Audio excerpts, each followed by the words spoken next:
What's up, guys? Welcome back to the channel. We're finally getting back on the orange ZL1 Camaro. The last time we had this thing out was way back in May, like May, 12th and 13th for the fast race up in Martin, Michigan. This thing has pretty much sat since then. We had a lot of changes we wanted to make to it. Ended up getting busy. Finally brought the thing over here, and we're just gonna make a few changes, get it race ready. Try to make it out to actually another race for the NMCA race. That's gonna be in 2 weeks. Up at Martin, Michigan. It's not gonna be able to make all the changes we wanted to make, but should be able to make a bunch of changes to improve the thing and help get the thing down the track a little faster. So one of the first changes we're gonna make is we finally got our rear end that we ordered from Mark Williams. This is a 12-bolt rear end. Don't worry, the girdle's going away and I'm gonna put the stock cover back on it. But this rear end is not bent like that rear end is. That thing had a crazy vibration in it and it wouldn't go away. So ordered this rear end. Actually, this thing showed up the day we left for Martin back in May. So wasn't able to get it in for that, but gonna have it in for the next race. And I'm actually pretty excited about it because it's actually 30 pounds lighter than that rear end. Somehow the perches were different from each side because they wanted to know, they were going to weld the perches on that rear end for me, and I took measurements off of these perches and they were like 8 degrees off one from another one. So that would explain why this thing always went right before I put the anti-roll bar on. This car, when I would leave, it would always go right, and then I'd have to chase it back down the racetrack. And yeah, so I couldn't tell them where to weld my perches on. Thankfully, they sold the rear end to me without perches, and we're gonna weld those on ourselves. So I've got them tack welded right where I want them, and now it's just pull the thing out and weld the thing up. Also got the anti-roll bar tabs tack welded on there. I've got a rear end jig that I'm gonna slide into this thing and try to keep the thing as straight as possible. As soon as you start welding on these things, I mean, that's a big weld. That's gonna cause this thing to wanna bend as you're heating it up and welding it. So try to weld slow, weld small spots, move on to the next spot, and keep this thing straight. If you see back there, we've also done the brake upgrade. We got some TBM brakes on this thing, front and rear, and these things should help us out pretty tremendously. It had these big old heavy Wilwoods on it. I mean, the caliper's not very heavy, but that street style rotor is pretty heavy, and that's also rotating. So we put the lightweight TBMs on it, and then actually I'm starting to get serious about this thing. And so I'm over here testing wheel bearing grease, and this one spins kind of tight, and then this one over here is actually a lot more free. So definitely gonna go with this wheel bearing grease. I'm gonna clean that one out and get rid of that wheel bearing grease that I put over there.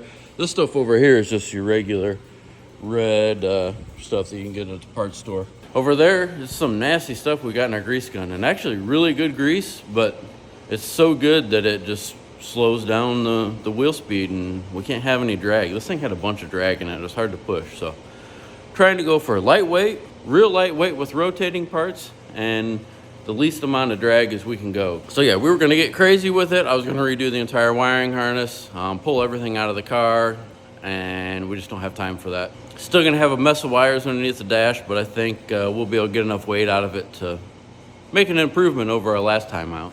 So I'm gonna get the rear end actually out of this thing and over to the bench, slide the truing bar in there, and start welding the rear end up. Then I'll let the car down and show you what we're doing on the inside. All right, on the inside of this thing, as you can see, I already started working on it, and you can see part of our mess of wires that this thing's got in it. But inside here, you notice a 6-point cage. Everybody's always saying with our in-car cameras, with the camera pointing like this, you know, how are you going so fast without a roll cage? Well, it's got a roll bar in it. It's a 6-point roll bar. Kind of did it for weight, honestly, because this thing is not lightened up at all. So we didn't put the full 8-point cage in it. It's kind of stupid to not have safety equipment because of weight, but I mean, the car was only going like 960s, 970s, 980s, so it really was only like 0.2 faster than the roll cage was allowed. But NMCA asked that we abide by all safety rules for this year, and I've got to finish off the cage and do 2 down bars, a crossbar over here, And then it needs 2 bars going from right here down to the floor. All gonna be 1 5/8 chromoly, so it shouldn't add a lot of weight.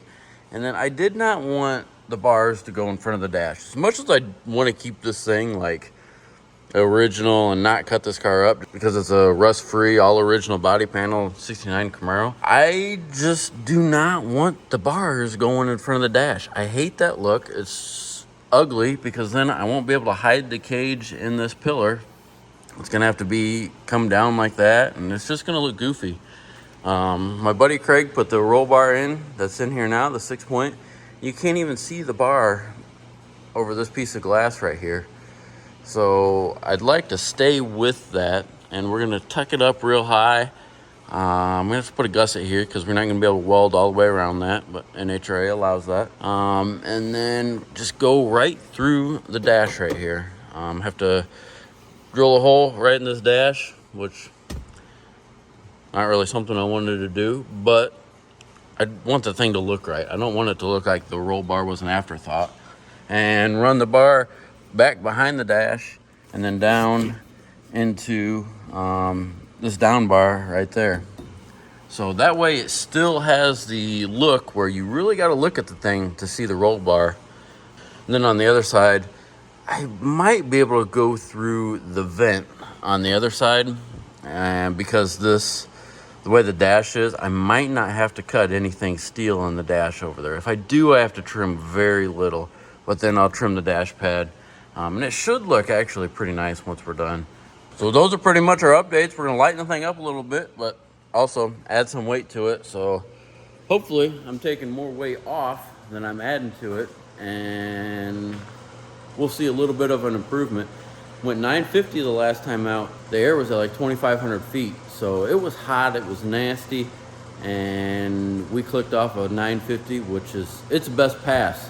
It went a 952 over on the East Coast last year, which, you know, you go out on the East Coast in October, it's killer air. So to come over here and run faster than that in the nasty weather is awesome. If we can go 950s, 960s here in the summer, and then once we get to the fall months, start pushing on this thing when the weather gets nicer, and we might be able to go like a 930, maybe a 920. I don't know. We'll see. If we can get the 60 foot figured out and this thing runs as good as it's running right now, get a little weight out of it, it might go 920.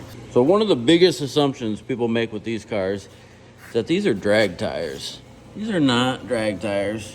Firestone wide ovals. I mean, there's all of Firestone's markings on it. Tubeless. This is a G7015. Let's see, load range. I mean, it's got all the nipples on it. You see right there. Should be a DOT number somewhere. Obviously not looking good enough. There it is right there. So this is the actual tire you get from Firestone. Finally showing cords. You can see the treads a little bit. So they are finally showing cords. These tires are done.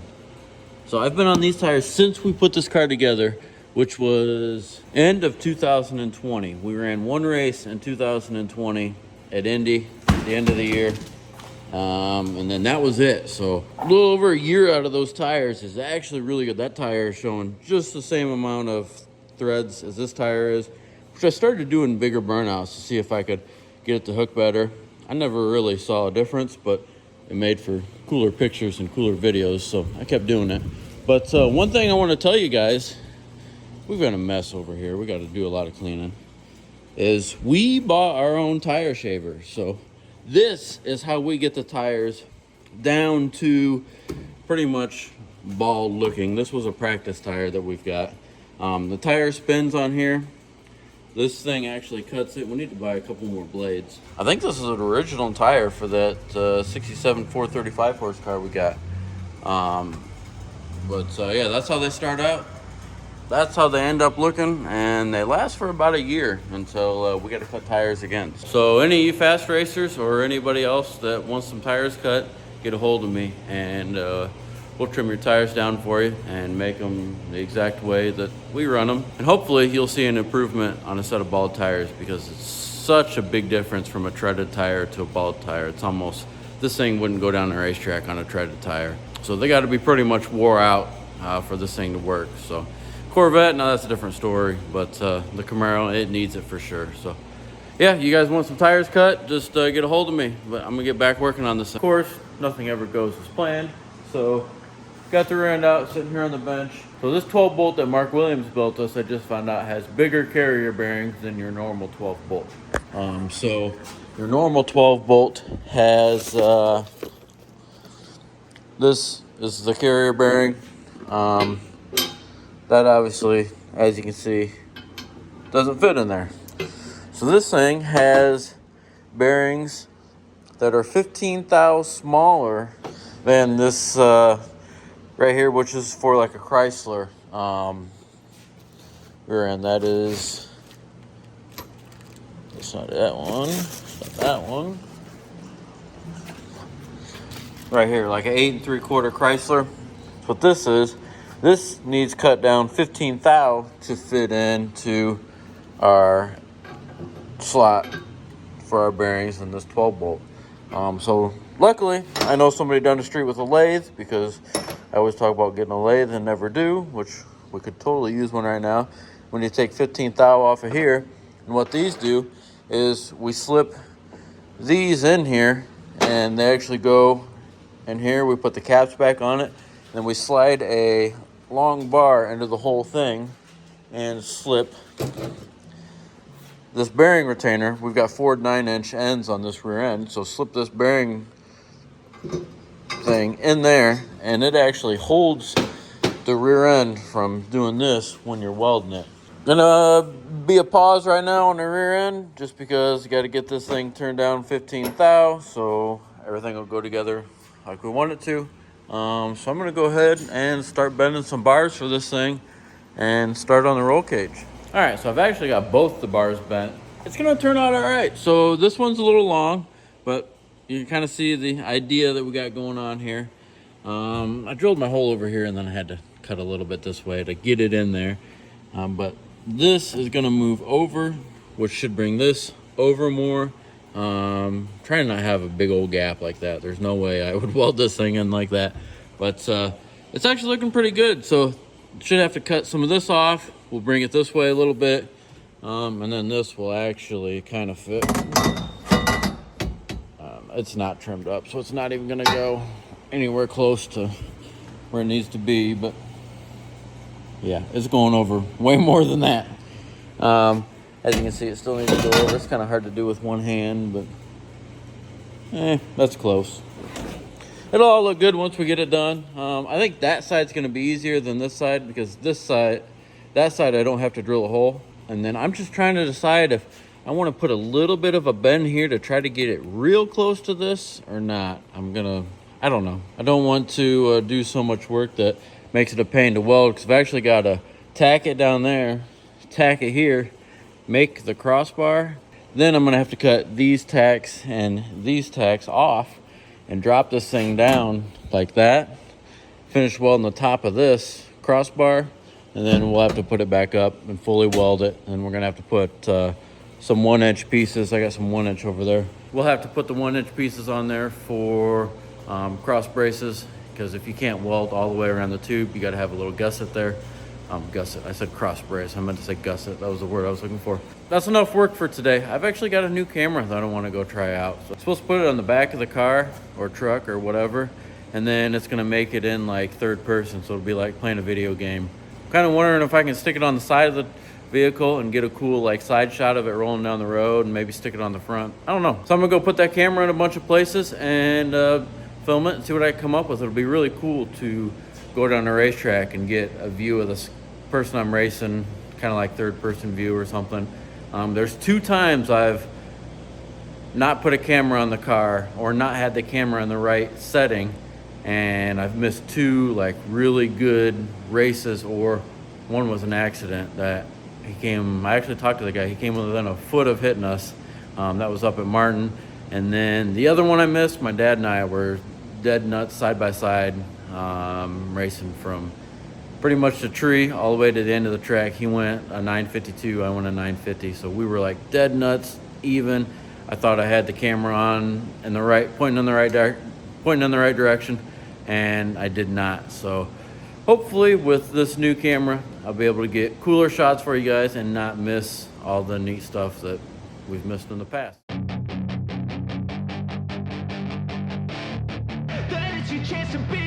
Hey kid, don't ever let them get inside your head. They'll tell you what to do in life instead of everything you know that you could get.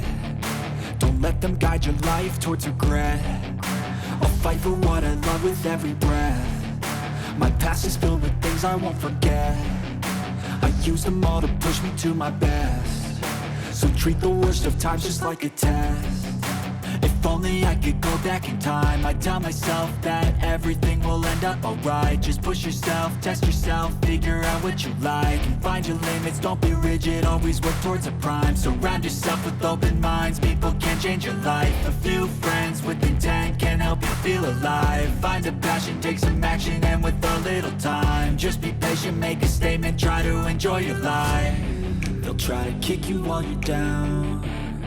They wanna rise up while you drown. They wanna fill your head with doubt. They're silently scared that you'll figure it out. I'll make it look like I'm losing, won't bother hiding my bruises. And when they finally think you're wounded, then it's your chance to be ruthless.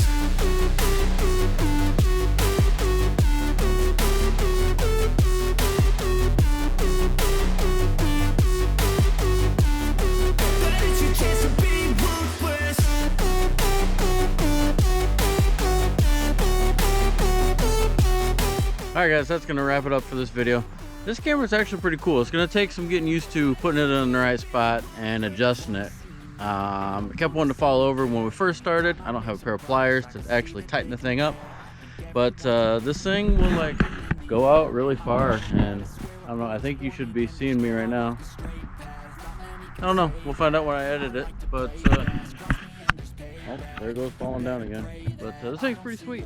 I plan on putting this thing like on the trunk of the Camaro and making a run. Kind of look like third-person view, kind of like the back of the dually, something like this. Yeah, hopefully we'll get that Camaro done by the next video. Hope to have the cage in it and rear end back in it. I need to go have those parts put on the lathe so we can weld the perches on it. And then yeah, 2 weeks we got to be up in Martin, Michigan with that thing. So that's gonna wrap it up. So thank you guys for watching, and we'll see you on the next one. And the road ahead is tough. They'll try to kick you while you're down. They wanna rise up while you drown. They wanna fill your head with doubt. They're silently scared that you'll figure it out. I'll make it look